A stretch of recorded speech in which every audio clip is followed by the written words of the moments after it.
Hola, bienvenidos estudiantes. ¿Cómo están? Es el profesor Martínez. Aquí estoy en mi casa. Y qué bueno, how excellent. Que no, because this whole unit is about la casa. So we're going to chit chat about that today. And we're going to look at some vocabulary. Specifically, one thing in particular that students have been consistently asking about was how to determine between masculine and feminine nouns. So we're going to look at that today. Again, it's not as complicated as it sounds. In English, we used to have gender to objects, but that is no longer the case. You'll hear genderization of a few objects in English from time to time, but that comes from an older style of spoken English.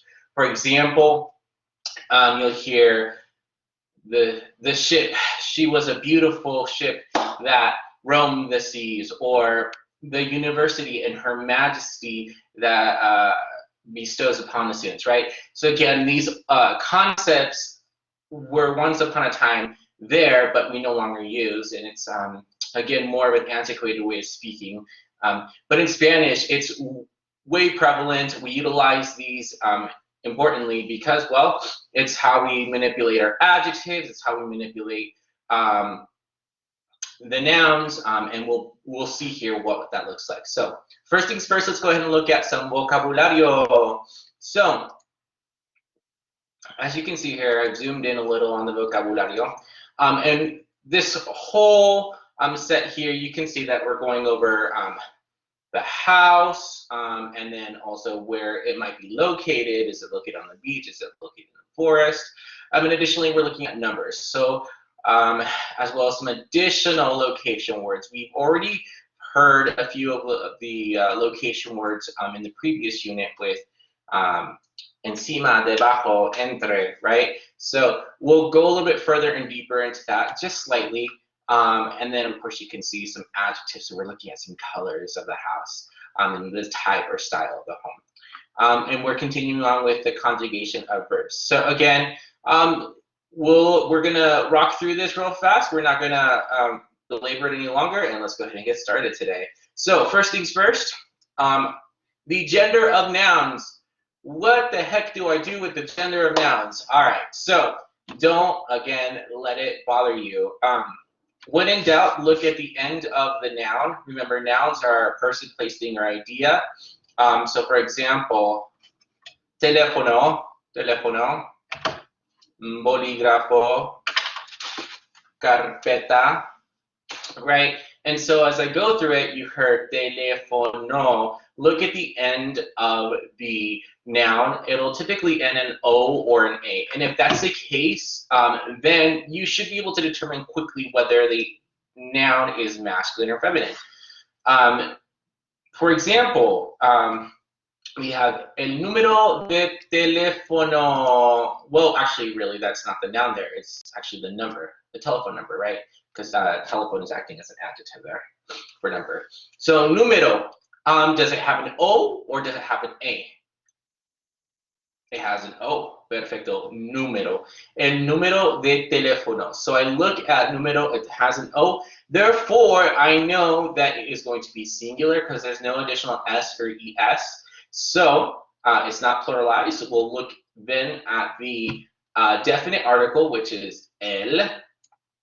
And we know that the noun is masculine. I think for memorization purposes, it's always good to memorize the el, la piece, because then when we don't have a identity of whether it's an O or an A, for example, in la dirección, that end there, it's gender neutral. There's no masculine or feminine form there for us to identify right away as little tips and tricks there.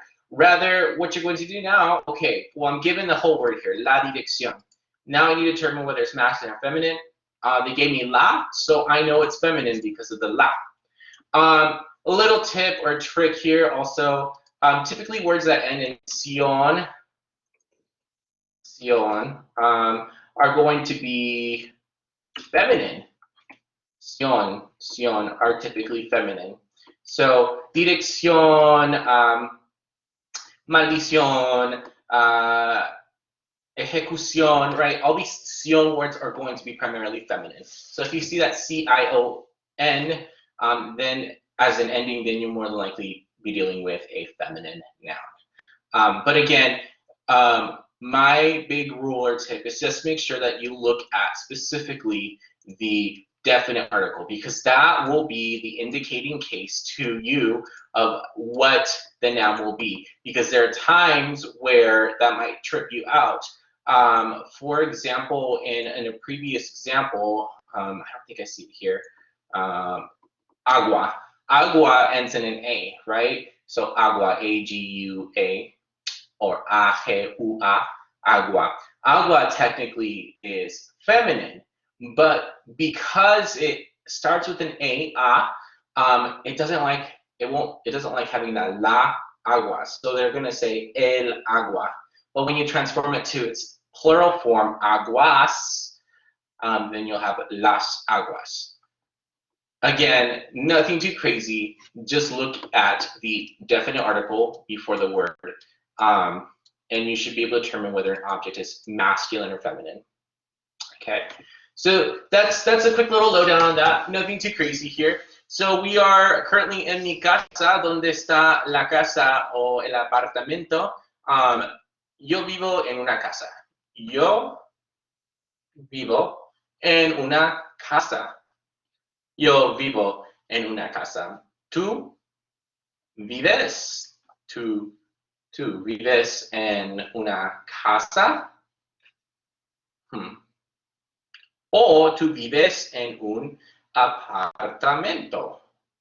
O tú vives en un apartamento. Yo vivo en casa. No vivo en apartamento. Yo vivo en la ciudad. Yo vivo en la ciudad. Yo vivo en la ciudad de Boise. Yo vivo en la ciudad de Boise. Clase. Yo vivo en la ciudad de Boise o vivo en la ciudad de Nampa. Yo vivo en la ciudad de Boise. Sí, Boise. ¿Y tú? ¿Tú vives en una ciudad o tú vives en un pueblo?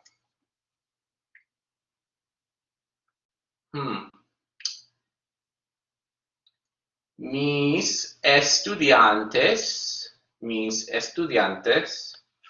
viven en la ciudad y el pueblo. Sí, mis estudiantes viven en la ciudad y el pueblo. Clase, yo quiero vivir cerca de la playa. Yo quiero vivir cerca de la playa. Sí, yo quiero vivir cerca de la playa. ¿Tú quieres vivir cerca de la playa o cerca del bosque? ¿Tú quieres vivir cerca de la playa o el bosque? Nosotros vivimos en Idaho. Nosotros vivimos cerca del bosque. Sí, nosotros vivimos cerca del bosque. Ok, y yo vivo en el Valle Tesoro. Yo vivo en el Valle Tesoro. Mis estudiantes viven en el Valle Tesoro o el Valle Mágico. Oh, no, no vives en el Valle. Ok, bueno, perfecto. I know many of you live in different parts of Idaho. I have students from the northern panhandle up to southeast Idaho. So awesome, awesome, awesome. I love both areas. I love, I've been to all places. My family is from, mi familia es de Burley y mi familia es de Idaho Falls. Yo no tengo familia en Idaho al norte. ¿Sí? Yo no tengo familia en el norte de Idaho. No, no. Okay, perfecto. So again, there's that vocabulary. Hopefully you should be able to, again, demonstrate to me in the writing sample as to like, where's your house? Let me make sure that is correct. So I'm gonna stop sharing here with you folks. And so what you're gonna do is for the class, we're going to go to materials real fast again. For Unit 5, the big writing piece is about la casa, right? We're talking about the home. And folks, you know what? I have appreciated the writing samples that you have put out to me. I will say this, some of you are making lots of effort, which I do appreciate, to look up new words, which is awesome. I love that. But please, please, please, please, please be thoughtful about whether or not you use Google Translate. Remember, the criteria on the script here, completion and written script, if you're not using vocabulary from the script, unfortunately, I cannot accept it. So sometimes you'll use vocabulary that is super advanced and uses advanced structures.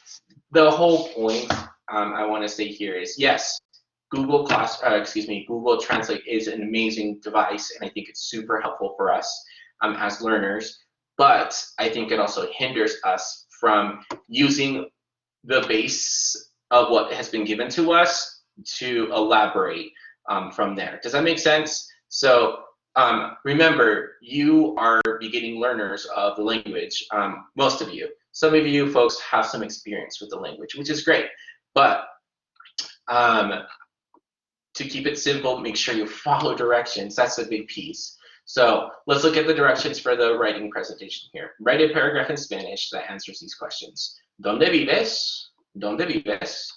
Yo vivo en Boise. ¿Vives en una casa o un apartamento? Yo vivo en una casa. ¿Dónde está tu casa? So then that's where, excuse me, where prepositions, vivo aquí, allá, and you'll see those in the vocabulary again. So I can show you that here in a second. Let me share my application. We're just gonna go ahead and do entire, we're gonna go here, share my entire screen. So, oh, whoa, cool. Anyways, as you can see here, I'm just looking at this rubric, and all the information I need, honestly, is found in this vocabulary. So let me pull it up again. If I go underneath Unit 5, La Casa, I should be able to find everything I need underneath the vocabulary and key concepts. So I won't be second guessing myself whether or not I have the correct information because it's just right in front of me. So location words, palabra de localización, palabras de localización. Oh, look, ción, so that'd be feminine, hence C-I-O-N. So cerca, cerca de, lejos de. Allí, allá, aquí. Okay. And they give you phrases here. Vivo en, ¿dónde vives? ¿Cuál es tu dirección? Mi número de teléfono es. ¿Cuál es tu número de teléfono? Mi dirección es. Dirección. La dirección feminine. Okay. So then going back here to this rubric. ¿Dónde está tu casa? Mi casa está cerca de McDonald's. Sí. Mi casa está cerca de McDonald's. Mi casa está lejos de la escuela. ¿Cuál es tu dirección? You don't have to give me your real address. You can give me a fake address there. Mi dirección es 500 South, 300 East, Pocatello, Idaho, 83551. ¿Cuál es tu número de teléfono? So again, give me fake numbers. You don't have to give me a real number. Mi número de teléfono es 587-7792-3827. Right, so you just start making those up. Make sure that you utilize the Latin style, or excuse me, the Latin way or the Hispanic way, if you will, of giving out phone numbers. In your notes, you'll note that there's a specific way about going about it. Describe los cuartos de tu casa. Describe the rooms in your house. What rooms are big, small, how many? Okay, so that should be fairly simple. Yo tengo 5 cuartos en mi casa. Tengo la cocina, tengo la sala, tengo los dormitorios y tengo un estudio. Right? So you're just telling me how many rooms, tell me whether they're big or small. Mi casa es pequeña, mi casa es grande, and so forth, and so on and so on, right? And then you have that vocabulary here to describe it as well. If I look at that, the way your house is like. Is it pretty? Is it cheap? Is it expensive? Is it pink, blue? Is it big, wide? Is it old, new? Is it made out of brick? Is it made out of wood? So again, just lots of different terms there to help you out with this. Again, sometimes you might want to use what's called the Google Translation device, or whatever translation device you prefer. It's fine to use it for singular individual words, like maybe you don't know the word for a dining room, right? And that's okay. Look that up because that vocabulary was not given to you. Think about it that way. All right, so that is it for the writing piece. Moving on, the other piece that I wanted to chat with you folks as you continue on with this unit is, let me go back here, go back one, is the Gramática repaso. So let's go ahead and look at that first piece of gramática. Okay, práctica. All right. Rocking. So let's go ahead and go to preview. You get 3 attempts. Again, some of you folks are just doing the first attempt and scoring like a 3 out of 22. You have 3 attempts. Go and do it the first time. If you mess up, that's totally fine. Just go back and redo it. It will not kill you to redo it. Also, make sure you take notes. Those are some big things. I know that this isn't a typical class where you're face-to-face and your teacher's asking you to take out a piece of paper to write some notes down. It just requires a little bit more of a self-awareness of what you need to do for yourself in order to have success. Okay. All right. So what we're going to do here is go ahead and look at this question. Listen as the speaker says the telephone number, then fill in the blanks with the missing numbers. Use the number digits. For example, if you hear 34, you would type 34. Mi número de teléfono es el 583-4062.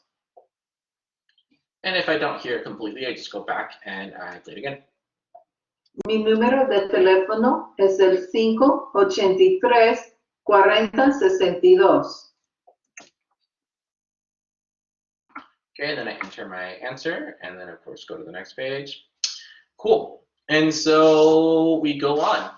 Our question 2, there's 22 questions here. I won't go through all of them, but escribe los números que faltan en español. Write the numbers in Spanish that are missing from the number. Mi número de teléfono es el 327-46. So 327, and you're missing 85. So they want you to write out the word 85, 46. So notice how they give you the phone number. They give you the first 3, 27, 85, 46. So they want you to give me the double digits, right? Even though it's 327, 85, 46. They're looking at giving me the number in 2 digits. So give me the first one, double digit, and double digit. Make sense? All right. El océano está over there. Okay. So this one we'll be using our notes, right? We just look at the notes. So we know aquí, here, allá, over there. Okay. So just double check those things. I don't remember. I can't remember. I don't remember learning this. So you just go back. It's okay. We'll go back here, right? I'm gonna go ahead and leave. I would open up a window side by side. That would allow you to look at the notes. So go back to materials, right? Because all it is practice for you. The expectation is that you work through the concepts and you build that confidence with the information. So I'll go here. Okay, cool. So then let's see here. Oh, we have, so ¿dónde está? Okay, let's see. I don't remember. Where was it?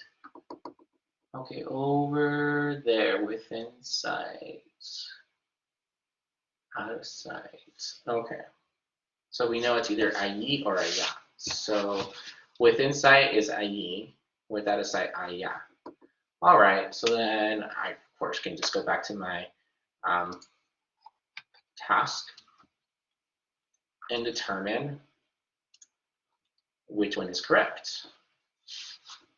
So again, that's how I go about doing these tasks. You have the information in front of you and feel free to use it. Right? Nobody is stopping you. I think the one thing that you do need to be aware of, especially if you have a proctored exam, you do need to pass it with the 60% or above for the final.